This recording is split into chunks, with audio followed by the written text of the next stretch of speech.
Roland Giraud, tout blond que diable. Oui, écoutez, ne le prenez pas mal, hein. Vous savez que c'est naturellement professionnel. Ce n'est pas une conséquence d'un vœu. C'est tout à fait professionnel et dans notre métier, on peut un jour avoir la barbe, le lendemain éventuellement, on peut changer de tête, quoi. Enfin moi, c'était mon but en faisant ce métier, je voulais changer de tête tout le temps. Alors là, un petit peu quand même. Mon seul ennui, c'est chez le boucher, chez le boulanger, chez l'épicier, quoi. Ils comprennent mal. C'est pour quel film, ça? C'est le film que je tourne depuis 1 mois et demi, qui finira dans 15 jours, qui s'appelle La Petite Allumeuse, de Daniel Dubroux, dans lequel je joue le rôle d'un homme de 40 ans dont une petite fille de 15 ans est amoureuse. C'est très agréable pour moi. Mais alors, comme je suis un professeur, avec la pipe et tout dans le film, il y a un moment où je veux me rajeunir pour lui faire plaisir, et elle me dit, si tu veux me faire plaisir, coiffe-toi comme David Bowie. Fais-toi un look plus jeune. Alors donc, voilà, c'est le début. Voilà. Alors, je voudrais vous proposer de reprendre la conversation que nous avions entamée il y a maintenant un peu plus d'1 an. Et que nous continuerons dans 2 ans. Oui, Pourquoi pas. En tout cas, nous en étions à cette époque à faire le tour de toutes les raisons qui avaient pu justifier le succès de 3 hommes et un couffin. Vous croyez en avoir aperçu d'autres depuis, ou bien nous en restons à l'inventaire que nous avions dressé à ce moment-là? Je pense toujours que c'est un très bon scénario qui a touché les gens et qui, pour la première fois depuis de longues années, faisait appel à des vraies émotions, de grands sentiments. Jusqu'à présent, on avait fait des films drôles, des films mélos, des films policiers. Mais là, pour la première fois, le cinéma français, avec des moyens relativement faibles, modestes, avait fait un film qui faisait appel uniquement à des grands sentiments, qui sont l'amitié et la paternité. Je pense que c'est ce qui a touché les gens, et le fait que ce soit, encore une fois, un très bon scénario, fait que ça plaît non seulement en France et en Belgique, mais dans tous les pays du monde. Mais alors, si je me remets à ces arguments, une question s'impose.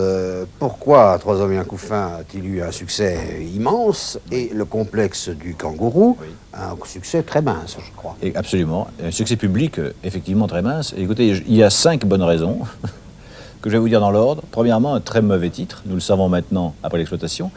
Le complexe du kangourou, les gens ne savaient pas ce que ça voulait dire, ou pensaient que c'était une publicité pour les slips kangourous, ou pour l'Australie et les kangourous. Ils ne savaient pas ce que ça voulait dire. Mauvaise affiche. Sur l'affiche, on ne savait pas ce que ça voulait dire que ce type sur un vélo avec un petit garçon derrière. On ne comprenait pas ce que ça voulait dire, ça ne racontait pas le film. Ensuite, je pense que la bande de lancement du film n'a pas été réussie, qu'il est venu trop tôt après le couffin, et on disait encore Giraud, encore avec un enfant, ah bon, c'est après le couffin. Donc le drame de ce film, en fait, c'est qu'il aurait dû apparaître avant le couffin et pas après. Mais ce pauvre Jolivet n'a pas eu de chance puisqu'il l'a écrit avant le couffin. Et que le succès du couffin a fait que ça a un peu anéanti et encoconisé, on pourrait dire, globalement, tous les autres films qui ressemblaient un peu à ce scénario-là. Voilà. Il n'en demeure pas moins que les gens qui ont vu le film adoraient ce film, que tous les gens qui l'ont vu l'ont aimé, et que très probablement, on va le ressortir dans 1 an ou 2 avec un autre titre. Que nous retrouvions Roland Giraud dans le personnage d'Hélicanteur dans Crasse. Je n'aurai pas 5 réponses, mais 3, extrêmement précis. J'ai commencé à faire ce métier en voulant jouer toujours des personnages différents. C'est-à-dire que je n'ai jamais voulu être acteur, j'ai voulu être comédien. C'est-à-dire que je voulais aller au personnage et avoir des têtes différentes. Comme modèle, je pourrais prendre par exemple Serrault, qui, à mon avis, est le summum de ce qu'on peut faire comme comédien, c'est qu'il joue des personnages différents chaque fois. Moi, je voulais faire ça. Je n'avais jamais fait de film policier. J'avais fait jusque-là des rôles drôles, des rôles un peu moins drôles, mélodramatiques comme dans Le Couffin ou Vaudeville de Marbeuf, des rôles burlesques et caricaturaux comme dans Papy fait de la résistance, où je faisais le général allemand, ou des rôles de dragueur comme dans Vive les femmes, ou un personnage moderne, ou Vaudeville, où je faisais un dragueur anti-héros, un dragueur de banlieue, mais je n'avais pas encore fait de film policier.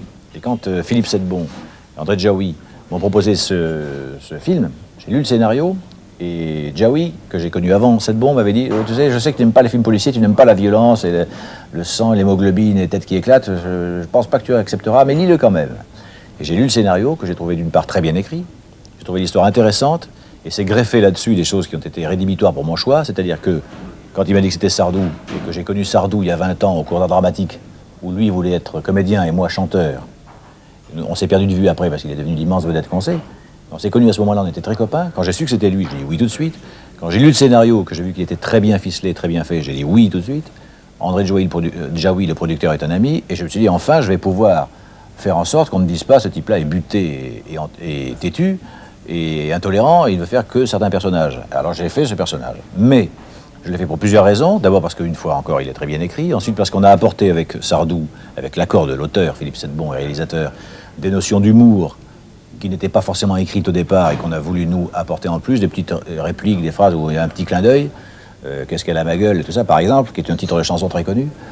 Et surtout parce que le personnage que j'interprète, Hélicanteur, qui est un tueur à gages international, donc une crapule, meurt à la fin, et il meurt d'une façon extrêmement morale, puisqu'il aide son nouvel ami inspecteur de police à délivrer sa femme et sa fille qui ont été prises par des personnages odieux.